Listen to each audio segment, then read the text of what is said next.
Përshëndetje të dashur miq të rubrikës Pyet Avokatin në Albania Times. Ne vijojmë sot me emisionin e dytë të kësaj rubrike për vitin 2026, duke i kthyer përgjigje apo duke këshilluar një qytetar i cili na është drejtuar nëpërmjet WhatsAppit, pra numrit të celularit 069 27 37 706, ku ka shprehur shqetësimin e tij lidhur me një pezullim në marrëdhënien e punës në profesionin që ai ushtron, pra është operator në një call center dhe konkretisht po lexoj mesazhin e ardhur në numrin e celularit për të kthyer përgjigje apo për të këshilluar qytetarin. Atëherë, mesazhi na vjen nga Armando, i cili identifikohet me emrin Armando, dhe konkretisht ai shkruan se: Përshëndetje zoti avokat. Nëse është e mundur një informacion, punoj si operator telefonik dhe kompania nga data 1/1/2026 deri tani më ka lënë pezull, pa më dhënë informacion se çfarë do të bëhet. Pyetja është, a është korrekte kjo gjë nga ana e kompanisë kundrejt përmarrësit? Armando.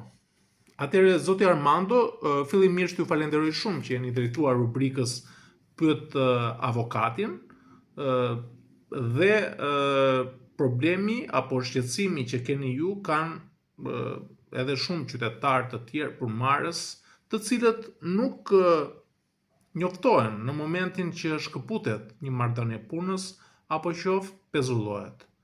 Koncepti i pezullimit të një marrëdhënie pune nuk njihet sipas kodit punës, pra pezullimi merret vetëm me anë të vendimit të gjykatës, kur ka kushte për të cilat është kryer një vepër penale, dyshohet se keni kryer një vepër penale, dhe janë kritere të përcaktuara shumë qartësisht në kodin e procedurës penale. Lidhur me këtë akt që ka ndërmarrë kompania, të jemi përpara faktit të zgjidhjes së marrëdhënies së punës në mënyrë të menjëhershme dhe të pajustifikuar, sepse ju në momentin që pezulloheni nga detyra, ju nuk paguheni.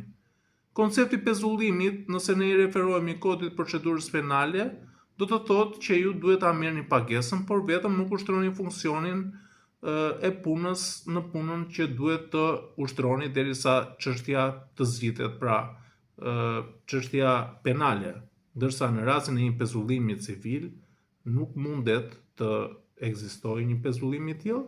Kompania duhet që t'ju njoftonte lidhur për zgjidhjen e marrëdhënies së punës, edhe nëse kompania po ristrukturohet apo ka probleme financiare, atëherë duhet t'ju njoftonte paraprakisht dhe ju duhet të merrni pagat për këtë njoftim nga ana e kompanisë. Njoftime të cilat janë përcaktuara në kodin e punës dhe konkretisht nëse ne i referohemi në 140 i tij, në 143 i kodit punës, në 141 i kodit punës, dhe përcakton afatin dhe procedurën në bazë të kozgjatjes së marrëdhënies së punës në kompaninë apo në këtë shoqëri ku ju jeni i punësuar.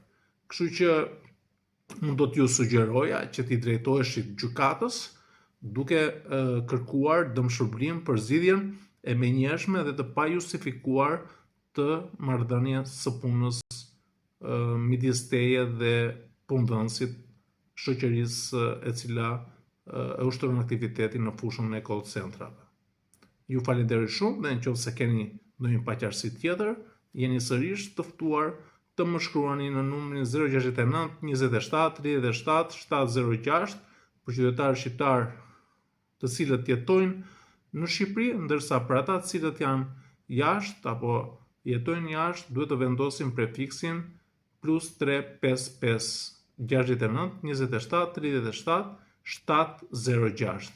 Ju falenderoj shumë që na shkruani lidhur me problematikat tuaja ligjore, dhe falenderoj edhe të gjithë ata qytetarë të cilët janë duke ndjekur rubrikën Pyet avokatin. Ju falenderoj shumë dhe ju uroj një ditë dhe javë sa më të mbar. Faleminderit, mirupafshim.